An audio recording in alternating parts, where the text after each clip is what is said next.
영광 중에 계신 주 나 찬송합니다. 영원히 계신 주 이름 나 찬송합니다. 한없이 크신 능력을 나 찬송합니다.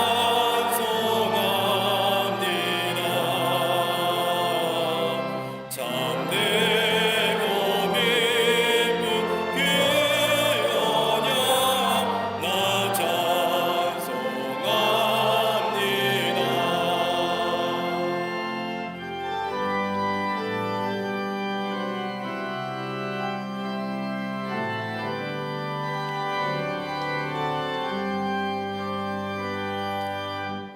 온전히 창조하시던 그 말씀이 미소 영원히 변치 않는 줄 나 믿사옵니다. 그 온유하신 주성 날 불러주시고 그 품에 품어주시니 나 찬송합니다.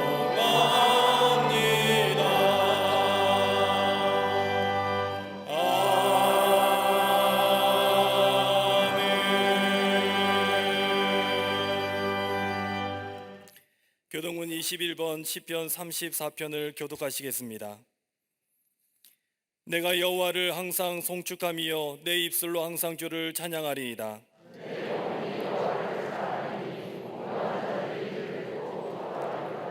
나와 함께 여호와를 광대하시다며 함께 그의 이름을 높이세.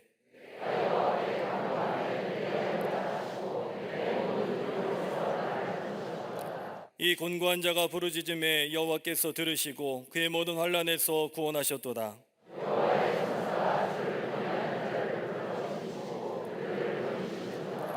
너희는 여호와의 선하심을 맛보아할지어다. 그에게 피하는 자는 복이 있도다.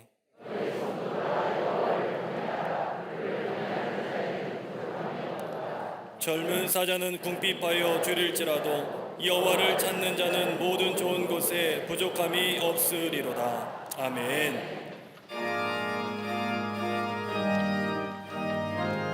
우리 주 예수 그리스도를 믿사오니 이는 성령으로 잉태하사 동정녀 마리아에게 나시고 본디오 빌라도에게 고난을 받으사 십자가에 못 박혀 죽으시고 장사한 지 사흘 만에 죽은 자 가운데에서 다시 살아나시며 하늘에 오르사 전능하신 하나님 우편에 앉아 계시다가 저리로서 산자와 죽은 자를 심판하러 오시리라. 성령을 믿사오며 거룩한 공예와 성도가 서로 교통하는 것과 죄를 사하여 주시는 것과 몸이 다시 사는 것과 영원히 사는 것을 믿사옵나이다. 아멘.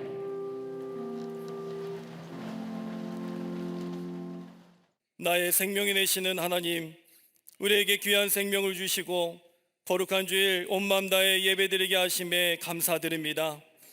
예수 그리스도의 몸을 단번에 들으심으로 인하여 우리가 거룩함을 입은 것처럼 이 시간 거룩하게 하여 주시옵소서. 그러나 우리의 생각은 주의 말씀과 다르게 참마음과 온전한 믿음으로 나아가지 못했음을 이 시간 회개합니다. 선한 마음이 악한 말로 나갔으며 믿음의 방향과 행실의 결말이 서로 달랐음을 이 시간 회개합니다. 이런 우리 기도에 십자가 보혈로 덮어주시사 죽을 영을 살리는 은혜가 임하게 하여 주시옵소서. 비방과 비난을 그치고 우리 구원이 처음 믿을 때보다 가까웠음을 이 시간 깨닫게 하여 주시옵소서.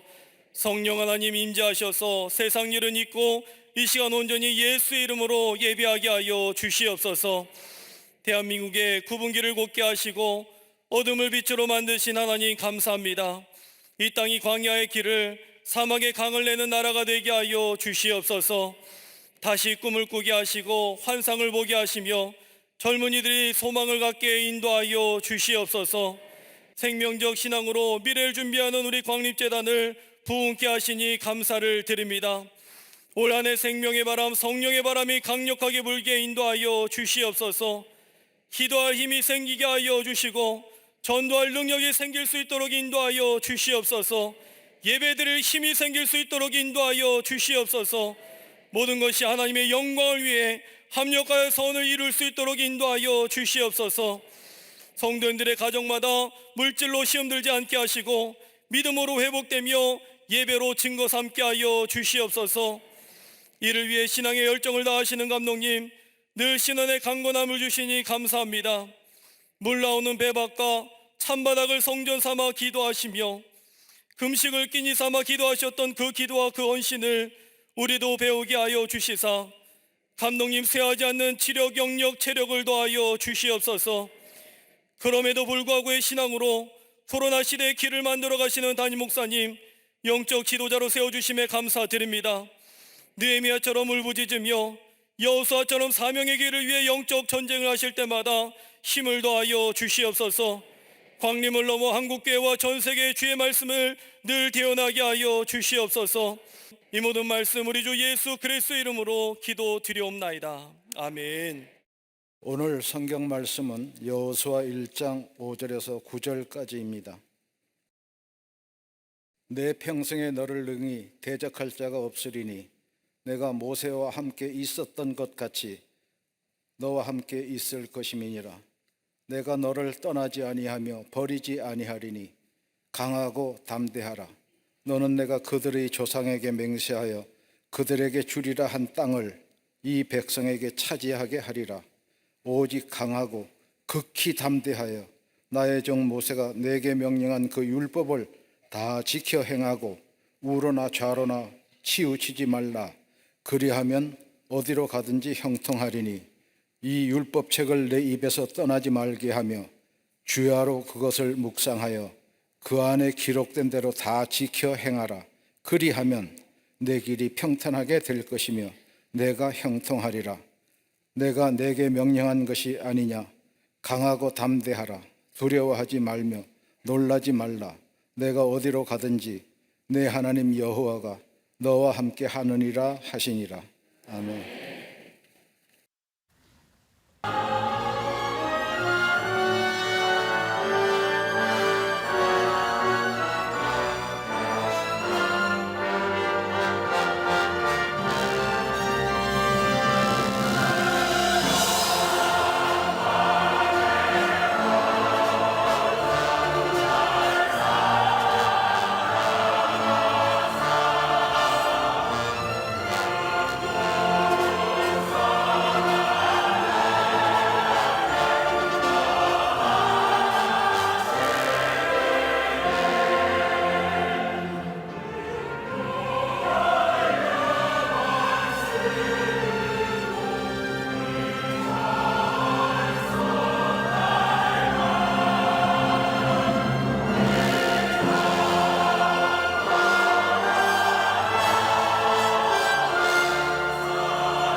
갈릴리 성거대와 게스트의 귀한 찬양에 감사합니다. 우리와 더불어 살아가는 사람들의 삶의 형태를 보면 각기 다른 모습의 삶을 살아갑니다. 어떤 이는 자신에게 주어진 삶에 대하여 최선의 삶을 경주하고 살아가는 사람이 있는 반면에 어떤 이는 쉽게 포기하여 세파에 자신의 삶을 맡기고 물이 흘러가는 대로 살아가는 사람들의 모습도 우리 주변에서 쉽게 발견하게 됩니다. 그런데 힘이 드는 삶이지만 끝까지 포기하지 않고 자신의 삶을 살아가는 사람에게는 몇 가지의 특징이 있습니다. 그 하나가, 삶의 의미를 아는 사람들은 삶을 포기하지 않고 끝까지 경주합니다. 나이에 상관없습니다. 고생하고 힘이 들어도 삶의 의미를 아는 사람, 자신의 생을 포기하지 않습니다. 두 번째는 삶의 목표가 분명한 사람입니다. 자기의 목표가 분명한 사람은 자신의 삶을 포기하지 않고 끝까지 경주합니다. 환경이나 여건이 좋든 그렇지 않든 자신의 삶의 목표가 분명한 사람은 자신의 삶을 그냥 세파에 맡기지 아니하고 자신의 정한 삶의 목적을 향하여 끝까지 경주해 갑니다. 또 하나 있다고 한다면 희망을 가진 사람입니다. 희망을 가진 사람은 아무리 어려워도 자신의 삶의 목표를 위하여 포기하지 않고 끝까지 경주해 나갑니다.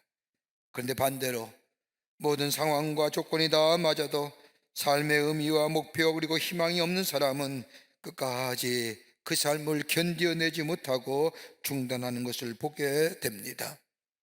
삶의 의미가 없을 때, 즉 삶의 무의미성이 있을 때에 인생은 무기력한 인생이 됩니다. 삶의 목표가 없는 사람은 방향성의 상실로 인하여 정함이 없는 인생이 되고 맙니다. 희망이 없는 사람은 절망의 어두운 그림자가 그의 앞길을 가로막고 주저앉게 합니다. 삶의 무의미성과 삶의 목표가 없는 사람, 희망이 없는 사람, 이들에게 찾아오는 공통적인 감정이 있습니다. 하나는 절망이라는 겁니다. 삶의 무의미성, 삶의 목표의 상실, 삶의 소망이 사라지고 어두운 그림자인 절망의 것이 찾아오면 이것으로 그치는 것이 아니라 이것이 다른 사람과 나와의 관계성을 단절해버리고 맙니다. 더 나아가 자신에게는 죄책감이라는 것이 찾아와서 자기 자신이 가지고 있는 삶의 에너지를 죽여버리고 맙니다. 또 하나 찾아오는 감정이 있다고 한다면 불안과 두려움이라는 겁니다.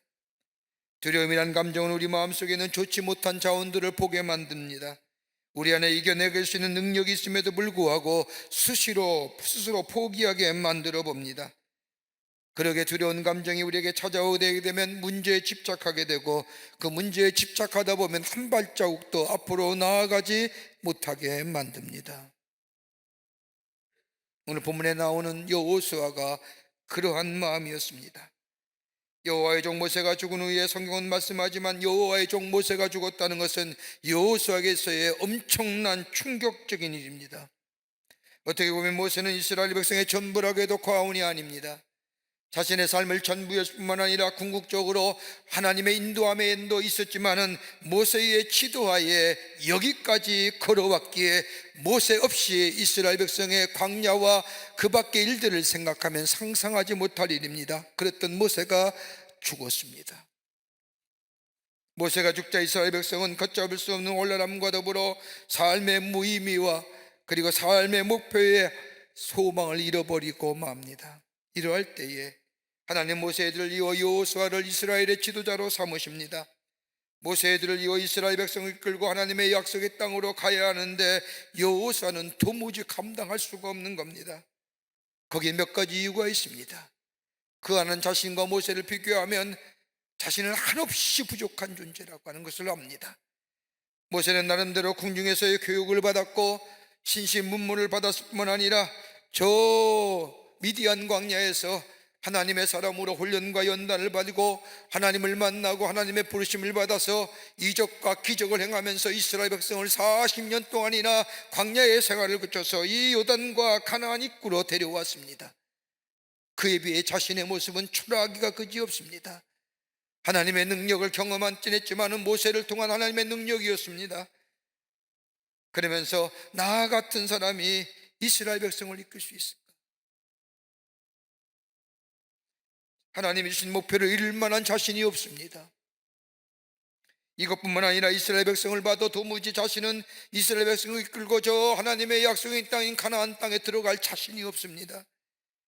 이스라엘 백성이 광야에 40년 동안 그 많은 하나님의 기적과 이적을 경험하면서도 저들이 입에서 내뱉은 말은 딱 두 단어: 원망과 불평하는 이스라엘 백성들. 원망하고 불평하는 사람들을 위해서 노력하고 일하는 것이 무슨 의미가 있겠는가? 아무런 의미가 없습니다.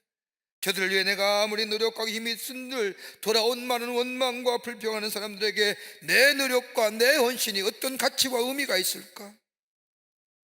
이스라엘 백성을 생각하면 도무지 주의 주신 사명 감당 못합니다. 또 하나 있다고 한다면 자신이 해야 할 일이 너무나 큰 겁니다. 요단을 건너 하나님의 약속인 땅인 가나안 땅을 들어가기 위해서는 그 여리고 성이며 수많은 성들과의 정복 전쟁을 벌여야 하는데, 저 오합지졸 데리고 이스라엘 백성 데리고 그 길을 걸어간다는 것, 그 과업이 너무너무 과중하고 막중합니다. 이렇게 되자 마음에 두려움이 찾아오는 거예요. 두려움 가운데 자신의 장막에 나오지를 못합니다. 그런데 오늘 본문의 말씀을 보면 하나님은 여호수아에게 주신 귀한 사명, 여호수아가 넉넉히 끝까지 이루어 감당합니다. 어떻게 이 일이 가능했을까요? 하나님께 주신 사명을 가능케 했던 이유가 어디에 있을까요? 사랑하는 여러분, 우리가 다 하나님의 귀한 자녀요, 하나님의 부르심에는 부르심의 사명이 있는 줄 믿습니다.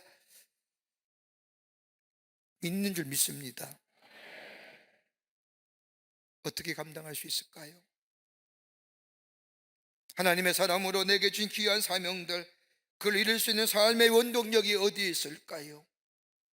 오늘 본문의 말씀을 통해서 함께 말씀을 나누며 은혜를 받고 우리의 걸음을 한 걸음 미래를 향한 미래지향적 걸음으로 옮기려고 합니다.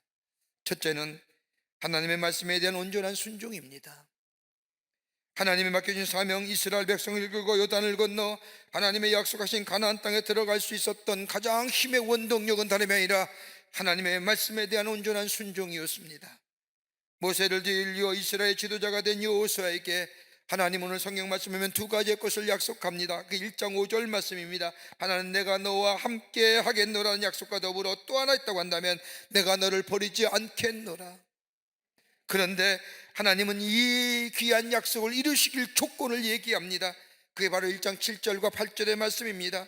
강하고 걷기 담대하여 나의 종 모세가 내게 명령한 그 율법을 다 지켜 행하고 우러나 좌로나 치우치지 말라. 그리하면 어디로 가든지 형통하리니 이 율법책을 내 입에서 떠나지 말게 하며 주야로 그것을 묵상하여 그 안에 기록된 대로 다 지켜 행하라. 그리하면 내 길이 평탄하게 될 것이며 내가 형통하리라. 여러분, 여호수아의 말씀을 읽으면서 가나안의 정복에 대한 놀라운 역사들을 읽으면서 중간중간에 꼭 기록한 말씀이 하나 있습니다. 다름이 아니라 여호수아에게 말씀하신 대로, 때로는 모세에게 말씀한 것처럼 다 준행하였더라. 여호수아서 11장 15절의 말씀을 보면 여호와께서 그의 종 모세에게 명령하신 것을 모세는 여호수아에게 명령하였고 여호수아는 그대로 행하여 여호와께서 모세에게 명하신 모든 것을 하나도 행하지 아니한 것이 없었더라. 여러분, 주목해야 하는 단어 하나도.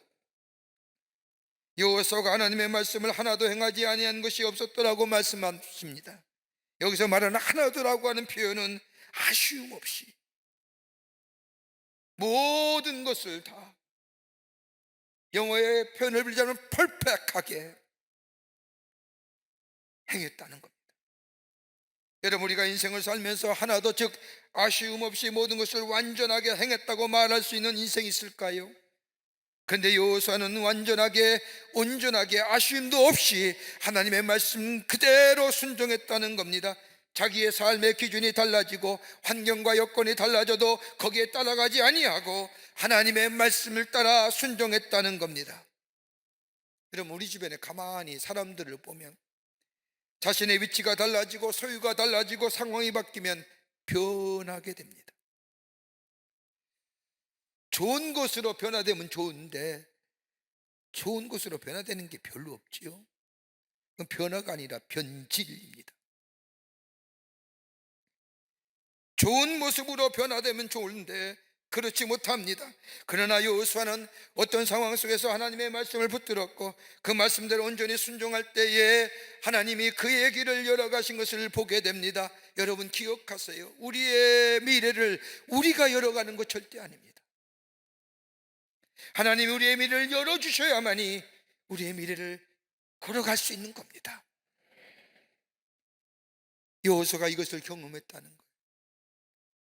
여러분, 온전히 순종한다는 게 어떤 걸까요? 온전히 순종하는 모습이 어떤 모습일까요? 어떤 목사님이 쓴 글 가운데 온전한 순종에 대하여 이렇게 얘기합니다. 한 남자가 아름답고 상냥한 이쁜 여인을 만났습니다. 아름답습니다. 미모도 출중합니다. 그러기에 많은 남자들이 이 여인에게 사랑을 구했지만 다 거절하고, 그런데 자신이 사랑을 고백하자 이 여인이 자신의 사랑을 받아들입니다. 얼마나 행복했겠습니까? 그리고 결혼하여 가정을 이룹니다. 정말로 이 여인이 자신을 사랑하는 것 알 뿐만 아니라 자신 또한 이 여인을 사랑한다는 것에 조금도 의심하지 않습니다. 그런데 어느 날 아내가 된 이 여인이 말합니다. 여보, 나는 당신 없이는 살 수가 없어요. 당신이야말로 이 세상에서 내게 가장 소중한 사람이에요. 그런데 한 가지 고백할 것이 있어요. 내가 결혼한 전에 만나던 한 남자가 있었습니다. 이 남자를 1년에 단 한 번만 만날 수 있게 허락해 주세요. 나머지 364일은 당신만 섬기며 아이들을 섬기며 살겠어요. 그러니 단 하루만 이 남자와 시간을 보내게 해주세요. 저에게도 제 시간이 있어야 되지 않겠습니까? 이 이야기를 듣는 남편의 표정이 달라지니까 여자가 말을 바꿉니다. 정허락하기 어렵다라면 하루가 아니라 20분만, 1년에 20분만 예전에 만나던 남자와 시간을 보내게 해주세요. 나머지 364일 23시간 40분은 당신과 아이들을 위해서 살겠습니다. 단 20분만 예전에 만나던 남자와 만남의 시간을 허락해 주세요. 이 말 듣는 이 남편, 요청한 이 여인의 요청에 응할 남편이 있을까요? 정신 나간 남자가 아니면 안 되죠. 여러분, 사랑이 왜 사랑입니까? 왜 사랑이 아름답다고 얘기하고 중요하고 귀하다고 얘기하는 이유가 뭡니까? 다름이 아니라 온전하다는 겁니다. 아쉬움이 없는 겁니다. 모든 거 다 하나만 남김없이 주는 사랑, 이것이 진정한 사랑이요, 온전한 사랑이요, 그러게 사랑이 귀하고 사랑이 아름답다고 얘기하는 거 아닙니까? 여러분, 하나님을 사랑을 향해 우리가 온전한 사랑이라고 얘기합니다. 왜 하나님은 온전한 사랑이고 완전한 사랑이라고 얘기할 수 있을까요? 우리를 사랑하시되 완전하고도 온전하게 사랑하십니다. 하나밖에 없는 아들을 우리의 연약하게 되었을 때에, 우리가 죄인 되었을 때에, 그보다도 하나님과 원수 되었을 때에 우리를 사랑하시기에 우리의 죄를 위하여 예수님을 보내주시고 우리의 죄를 대신하여 십자가에 달려 돌아가심으로 우리의 죄를 사해 주시고 우리를 하나님의 자녀라 인쳐주신 것, 그보다 더 온전하고 완전한 사랑이 어디 있을까요? 찬송하잖아요. 주의 사랑은 완전하고 온전하다고요. 그 사랑을 받은 거라 우리라고 한다면 적어도 우리의 삶에 있어서의 하나님의 사랑 반응은 그 놀랍고 온전한 사랑을 받았다면 우리 또한 하나님을 향하여 온전한 사랑을 드려야 되지 않겠습니까? 그런데 우리 하나님은요, 당신은 열을 주셨는데 우리에게 열을 요구하는 것이 아니라 열 가운데 하나라도 우리가 드리면 우리 하나님은 기쁘게 여기시고 그걸로 만족하신다는 거예요. 근데 그 하나를 드리냐는 겁니다.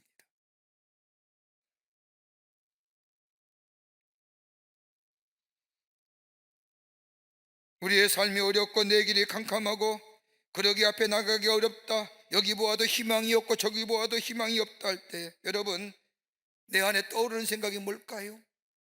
내 지혜와 내 생각이, 내 경험의 가치가. 근데 여러분, 내 지혜와 내 생각과 내 경험의 경험치가 내게 희망을 주더라는 거예요. 번번이 실패하셨잖아요. 여러분, 내 안에 희망이 없습니다. 저는 기억하는 사람이 있어요. 희망을 얘기하고 소망을 얘기하며 그렇게 매스컴에서 벙벙벙 뛰던 사람이 그 다음날 스스로 목숨 끌더라고요.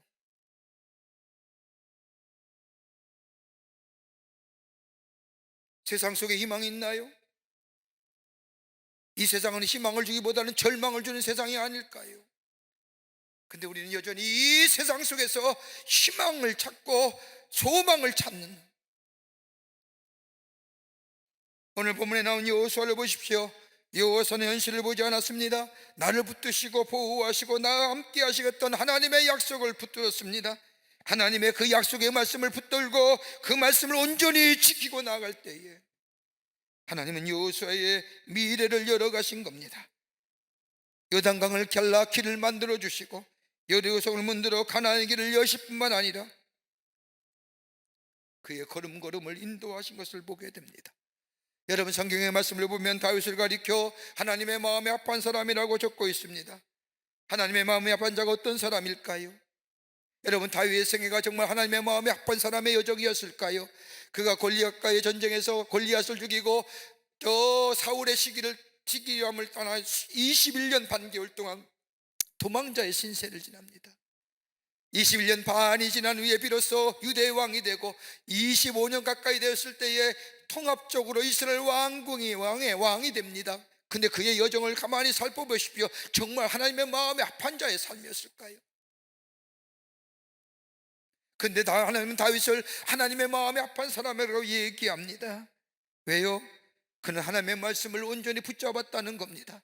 삶의 지경이 어떻든지 환경이 어떻든지 역경이 어떻든지 그는 하나님의 말씀을 붙잡았습니다. 그랬더니 하나님께서 다윗을 저 아침에 돋는 해같이 저의 삶을 인도하시어 형편없는 사람이지만은 하나님의 말씀을 온전히 붙들게 될 때에 그를 높이어 모든 사람 위에 뛰어난 존재로 삼으셨다는 겁니다.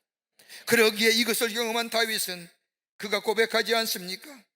칠흑과 같은 인생의 어둠 속에 내 인생이 어디로 가야 할지 모를 때에, 캄캄하고 추위가 내 인생에 몰아칠 때에 하나님께서 내 인생에 찾아오셔서 말씀으로 주시고 내가 그 말씀을 붙들고 나아갈 때에 하나님 내 인생을 등불의 빛같이 밝혀주실 뿐만 아니라 아침에 돋는 해같이 밝히시오 내 안에 어둠은 사라지게 하시고 내 마음속의 기쁨을 회가시켜 주시고 생명을 주셨던 분이 우리 하나님이시다라는 거예요.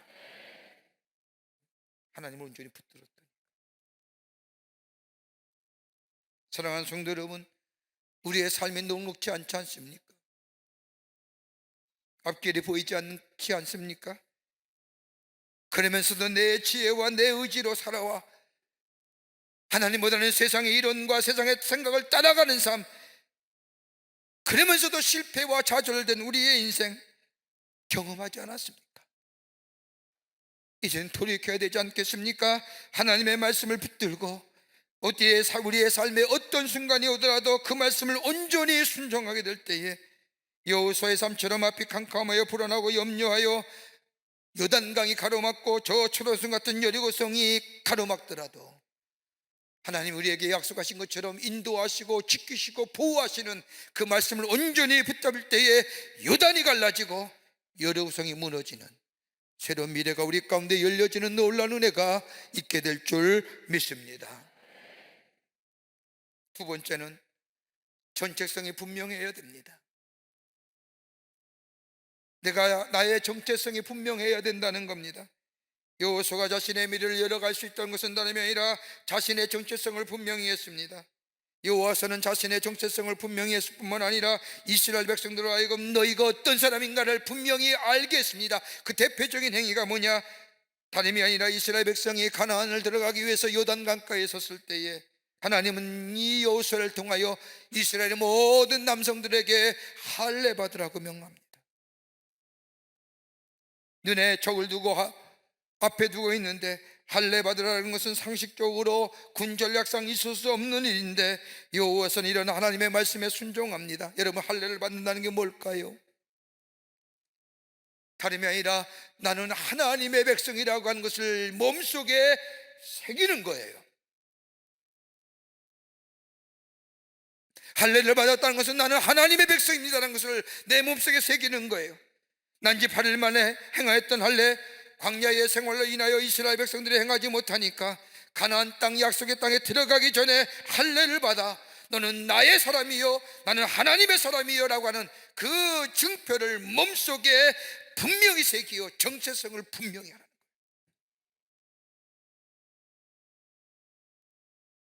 여러분, 이스라엘 백성을 보십시오. 애굽의 기회의 노예 430년 시간입니다. 적은 시간일까요? 우리나라가 일제히 30년 동안 압제했을 때 우리의 문화도 우리의 삶에 다 잊어버렸잖아요.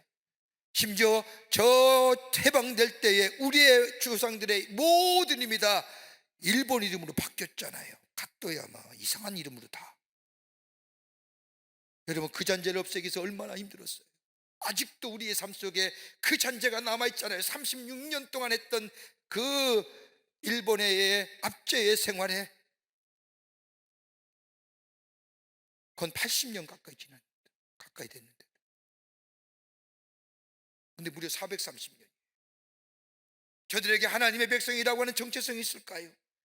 우리의 조상인 아브라함이요, 이삭이요, 야곱이요, 우리의 요셉이요, 여러분, 저들의 조상의 신앙의 여정들, 신앙의 모습들이 남겨져 있을까요? 다 잊어버렸습니다. 하나님이 누구시냐도 잊어버렸습니다. 야곱도 잊어버리고 이스라엘도 잊어버리고 하나님의 택하신 백성이라고 하는 정체성도 다 잊어버렸습니다. 그 결과 뭘까요? 하나님의 인도하심 받아 광야의 생활에 나왔지만 때로는 푸른 기둥과 불기둥으로 인도하고 만나와 메추라를 먹이시고 반석에서 물이 새게 나고, 그때는 하나님이요 우리의 하나님이요 라고 고백하지만 그것이 지나면 저들의 입에서 터져나왔던 원망과 불평의 소리,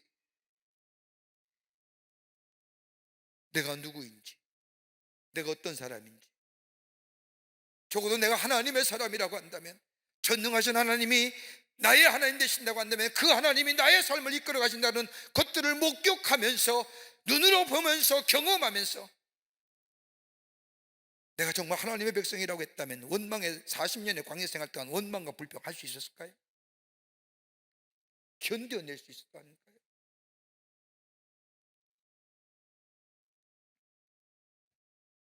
조금만 힘이 들어도 어려우면 하나님을 향하여 원망과 불평을 쏟아냈던 이스라엘 백성들, 저들의 모습을 보면서 가나안 땅을 정복하고 하나님께서 약속하신 땅에 들어간다는 보장이 보이지 않아요.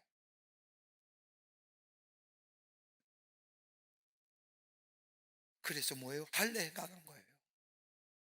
증표를 너희 몸속에 새기는 거야. 넌 내 거야. 너는 택하신 백성이요 나의 자녀요. 그거 잊지 말라는 거예요. 하나님은 우리의 하나님 되시고 그 하나님이 우리의 삶을 보호하시고 인도하시고 책임지사는 것, 이거 잊지 말라는 거예요. 이게 나의 하나님이요 나는 그의 백성이라고 하는 정체성에서 나오는 믿음이에요. 이런 삶은 어떤 삶이에요? 내 삶의 자리에서 내 뜻을 이루어내는 것이 아니라 하나님의 뜻을 이루어내는,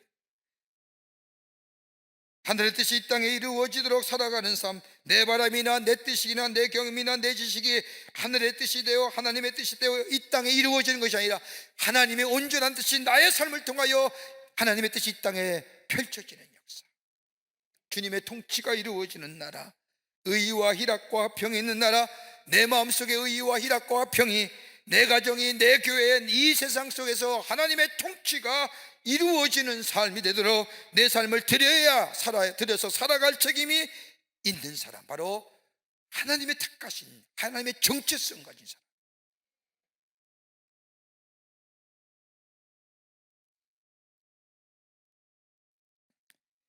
어느 분이 선물로 주신 책인데, 그때는 읽지 아니하고 책 서고에 이렇게 꽂아 있다가 우연히 지나가다가 발견해서 책을 읽으면서 제가 큰 은혜를 받은 책 하나가, 북한에 오랫동안 억류되어 감옥생활을 했던 케네스 배 선교사님이 쓴 잊지 않았다는 책입니다. 18번이나 북한을 방문하면서 북한의 어려운 생활을 도우렸던 이 케네스 배 선교사님, 목사이자 선교사지만 하늘이른 여행 가이드였습니다. 사람들을 북한 땅에 데리고 와서 이 땅에 정말 하나님께 기도가 필요한 땅이라고 사람들에게 알려주면서 선교사로 여행 가이드를 하면서 북한의 실상을 소개했더니 케네스 배 선교사, 외장 하드 드라이버를 가지고 북한에 들어왔다고 해서 미국 시민으로는 최장 시간 무려 735일 동안 북한에 억류됩니다. 북한에 억류하면서 많은 고문, 정신적이고 육체적이고 환경적인 고문, 더불어서 사고에 전향을 시키기 위해서 가해진 수많은 보이지 않는 가해를 받으면서 전향하지 않으니까 재판을 통해서 노동교화형 15년을 처합니다. 노동교화소에 가서 땅을 파고 밤에는 추위와 싸우면서 여름에는 더위와 벌레들과의 싸움으로 잠을 이루지 못하고 먹는 것은 부족하여 무려 27kg나 살이 빠지게 됩니다.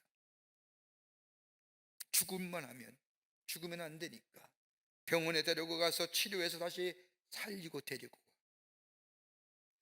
무려 3-4번쯤이나 반복해서 노동교화소에 가서 일합니다. 그분의 책을 보면 처음에 교화소에서 꾼 꿈은 대부분 다 이런 꿈이었답니다. 갑자기 헬리콥터 소리가 나면서 미국의 네이버실이 자신에게 찾아와 케네스 베라고 하는 이름을 부르면서 당신을 구하러 왔습니다. 어디 있습니까? 당신을 구하러 왔습니다. 자신을 구출해 가는 꿈이 매일매일 꾸던 꿈이다.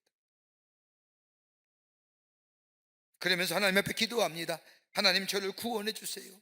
저를 빨리 이곳에 나가게 해주세요. 밤마다 기도했다고 합니다.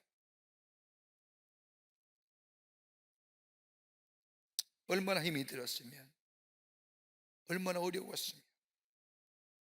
이런 생활보다 자신을 더 좌절케 하고 힘들게 했던 생활은 다름이 아니라 자신을 감시하는 간수가 자신을 향하여 했던 절망의 이야기. 너 잊혀진 사람이야. 미국도 당신의 존재, 가족도 다 당신의 존재를 잊어버렸어. 당신이 이곳에 나와 함께 살면서 환갑잔치 해야 될 거야. 이것처럼 힘들고 괴로운 일이 없었답니다. 이렇게 자신을 향하여 외에는 저들에게 말은 못하고 속으로 끊임없이 얘기했답니다. 나는 잊혀진 사람이 아니야. 난 잊혀진 존재가 아니야. I am not forgotten.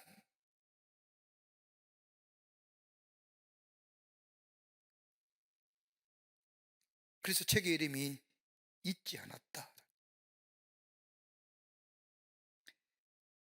그러면서 그가 절망과 좌절로 1년의 시간을 보내며 마음과 육체가 다 탈진해버리게 됩니다. 더 이상 할 수 없다고 생각했던 어느 날 그의 마음속에 나는 다니엘의 세 친구처럼 그런 고난 속에서 하나님을 섬길 수 있을까?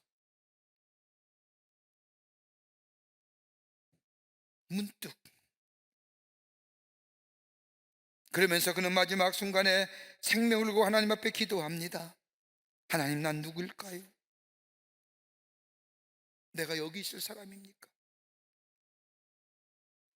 그때 그에게 고백하면 성령께서 자신의 마음을 어루만져 주시며 주심을 경험했다고 합니다.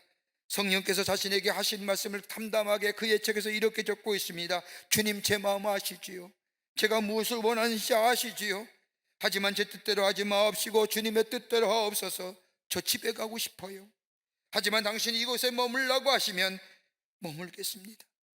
집에 갈 권리를 포기하겠습니다. 제 모든 뜻을 다 하나님 앞에 내려놓습니다. 제 아내와 제 자식과 부모님 지켜주십시오. 제가 여기 있는 동안 저를 돌봐 주세요.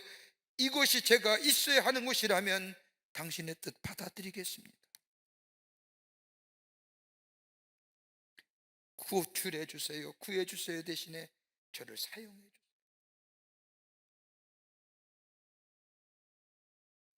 내가 북한을 위해 보냄을 받았지. 그렇다면 내가 석방되는 것이 문제가 아니라 하나님께서 나를 통하여 하시고자 할 일이 있을 것이라는 확신이 그의 마음속에 들어오면서 그의 기도가 달라지기 시작합니다. 뭐요? 정체성의 회복입니다. 그러면서 자신의 삶을 묻고 있던 얽매인 것들이 떠나가면서 마음속에 기쁨이 찾아오기 시작합니다. 그러면서 그 입에 찬송이 터져 나오는데, 내 영혼이 은총 입어 중한여진 벗고 보니 슬픔 많은 이 세상도 기쁨으로 하다. 주의 얼굴 뵙기 전에 멀리 배던 하늘나라 내 마음속에 이루어지니 날로 날로 가깝도다. 높은 산이 거친들이 초막이나 궁궐이나 내 주 예수 모신 것이 그 어디나 하늘나라. 할렐루야 찬양하세. 내 모든 죄 사함받고 주 예수와 동행하니 그 어디나 하늘나라라. 그 다음부터 놀라운 변화가 오기 시작합니다. 케네스베를 섬기던 북한 간수가 어려울 때마다 찬송하며 기도하는 모습을 보면서 노당교회에 3번이나 들어왔으니 인간적으로 너무나 안 돼 보였는지 찬송과 노래를 부를 때 한 간수가 이야기합니다. 어이 103번, 당신이 말하는 예수란 말이야, 남조선 땅에 있는 사람이야 아니면 중국 땅에 있는 사람이요? 그때 복음이 시작되는 거예요. 예수가 증거되고 예수가 저들에게 전할 수 있는 기회로 되었다는 겁니다.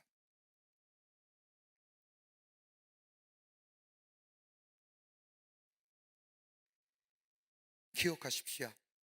우리는 하나님의 자녀입니다. 이 확신이 있는 사람, 이 정체성이 분명한 사람, 하나님이 나의 삶을 인도하시고 보호하시고 동행하심을 믿고 사는 사람입니다. 이런 사람은 세상이 아무리 험하고 악하다 할지라도 나를 구속하신 하나님을 위해 하늘의 뜻이 이 땅에 이루어지도록 내 마음 속에, 내 가정 속에, 내 교회 안에, 내 직장 안에, 이 민족 안에 의와 희락과 화평의 나라가 이루어지시도록 하나님 나를 사용해 주십시오라고 기도하며 살아가게 됩니다. 여기에 하나님의 인도하심과 보호하심과 지키심을 통하여 요단이 갈라지고 여리고성이 넘어지는 역사가 있게 됩니다. 끝으로 하나님의 능력을 힘입어야 합니다. 여호수아가 끝까지 자신에게 맡긴 사명을 완수했었던 것은 다름이 아니라 하나님의 능력을 힘입었기 때문입니다. 성경 말씀에 보면 여호와서는 하나님의 능력을 약속으로 받았습니다. 이에 대하여 확신을 가지고 있었습니다. 저 위용 있게 서 있는 여리고성, 인간적으로 바라볼 때에는 도무지 넘어서는 것이 불가능해 보이지만, 그러나 저 가나안 땅에 이스라엘 백성을 데리고 들어간다는 것 불가능한 일이지만은, 그러나 하나님의 능력을 힘입어 그는 넉넉히 요단을 건너 여리고성을 넘어 하나님의 약속의 땅에 들어간 것을 보게 됩니다. 여러분, 우리에게는 하나님을 향한 믿음이 있습니다. 믿으십니까? 여러분, 기도할 때 그 기도의 응답이 내게 있어 모든 것이 다 이루어질 것 같습니다. 그런데 막상 기도하고 눈 뜨면 여러분 마음이 어떻습니까? 현실을 바라면 두렵지 않습니까? 눈 감고 기도하면 다 이룰 것 같은데, 능히 감당할 것 같은데 눈 뜨면 아니지 않습니까?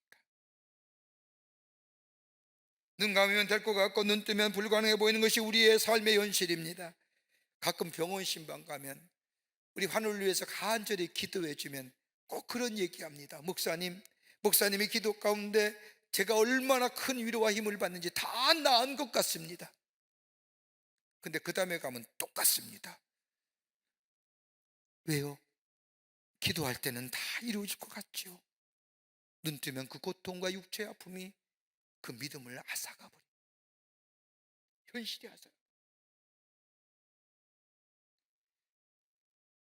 믿음이 약해진다고 얘기합니다.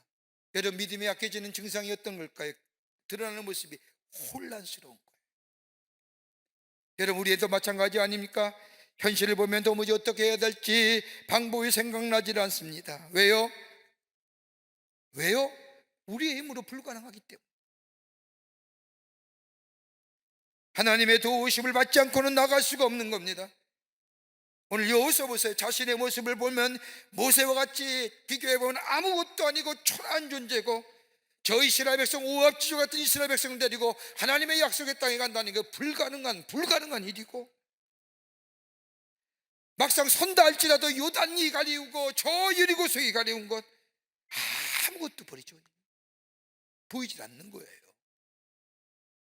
그때 하나님이 군대 장관을 여호수아에게 보내어 여호수아에게 약속하십니다. 내가 너를 버리지 않겠노라. 그리고 이 전쟁은 너에게 속한 것이 아니라 내게 속한 것이라. 그러면서 여호수아를 격려합니다. 그때에 여호수아 5장 15절의 말씀을 보면 군대 장관이 여호수아에게 말합니다. 여호와의 군대 장관이 여호수아에게 이르되 내 발에서 신을 벗으라. 내가 선 것은 거룩한 것이니 여호수아가 그대로 행하니라. 이와 유사한 말씀이 어디 나와요? 모세가 하나님의 음성을 들을 때 출애굽기 3장에 나오잖아요. 똑같은.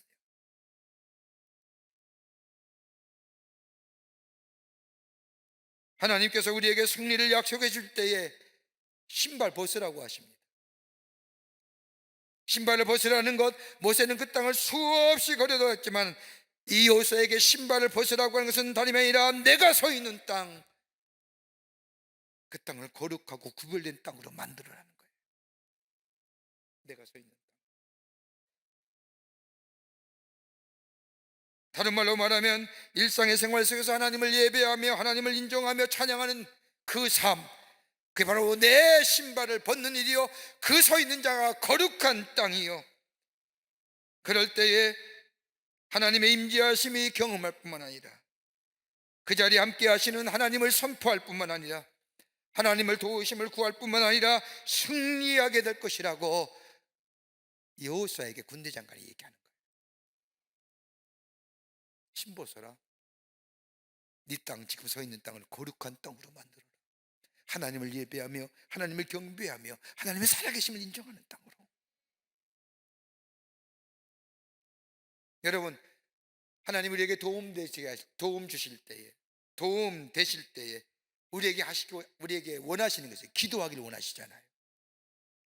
다 기도하면서 하시잖아요. 왜 우리에게 기도하시려고 할까요? 기도는 분명 응답해 주세요. 왜 기도하게 하시냐? 우리로 하여금 자랑하지 않게 하시기 위해. 내가 하면 내가 자랑되잖아요. 그런데 기도하게 될 때 하나님이 하심에 하나님의 자랑이 되는 거예요. 내가 자랑하지 않고 더 나아가 겸손하게 하시기 위해서, 오만하지 않고 자만하게, 오만하면 자만하면 무너지고 넘어지기에, 더 나아가 더 큰 일을 넉넉히 감당하기 위해서 하나님이 기도를 통하여 역사하심을 경험케 할 뿐만 아니라 궁극적으로 하나님을 증거하시기 위해서 기도하라 하시는 거예요. 왜 기도 안 하시고서 합니까? 우리 기도해야 됩니다. 그때에 이사야서 41장 10절 말씀을 보십시오. 두려워하지 말라. 내가 너와 함께함이라. 놀라지 말라. 나는 내 하나님이 됨이라. 내가 너를 굳세게 하리라. 참으로 너를 도와주리라. 참으로 나의 의로운 오른손으로 너를 붙들어 주리라. 이 말씀이 내 안에 성취된 말씀으로 이루어지게 됩니다. 그러게 여호수아가 뭐예요? 그대로 행하니라 하신 거예요. 사랑하는 성도 여러분, 내가 할 수 있는 것이 아니라 하나님이 하셔야만이 가능하게 됩니다. 요단과 저 가나안의 초롱성의 여리고 성들 넘어설 수 있는 비경은 하나님의 말씀에 온전히 하나도 빠짐없이, 내가 누구인가? 나는 하나님의 사람이라고 내 몸속에 새기는 내 정체성의 문제, 또 하나는 하나님의 능력을 구하며 사는. 그럴 때 요단이 갈라지고 여리고가 무너지는, 그래서 새로운 미래를 위해 한 걸음 한 걸음 내디디며 하나님의 약속의 성취를 향하여 나아가는 복된 삶 될 줄 믿습니다. 이런 믿음의 결단이 여러분과 저 가운데 있어지기를 주의 이름으로 축원합니다. 하나님 감사합니다. 저희들 주께서 사랑해 주셔서 하나님의 백성으로 삼아 주시고 하나님의 귀한 인도하심과 보호하심의 역사를 매일매일 경험케 하심에 감사합니다. 이 믿음이 있을 때는 담대 이긴 것 같은데 이 믿음 놓치게 되면 절망하고 좌절한 저희들, 오늘 여호수아가 그렇게 했던 것처럼 다시금 하나님의 말씀에 온전히 순종하게 하시고 내가 하나님의 백성임을 늘 기억하게 하여 주시고 주의 능력의 도우심을 구하는 저희 되게 하여 주셔서 하나님의 약속의 성취를 이루어 축복된 백성으로 하나님을 증거하며 사는 저희들 되게 하여 주시옵소서. 성령이 도우실 줄 믿으며 예수님의 이름으로 기도하옵나이다. 아멘.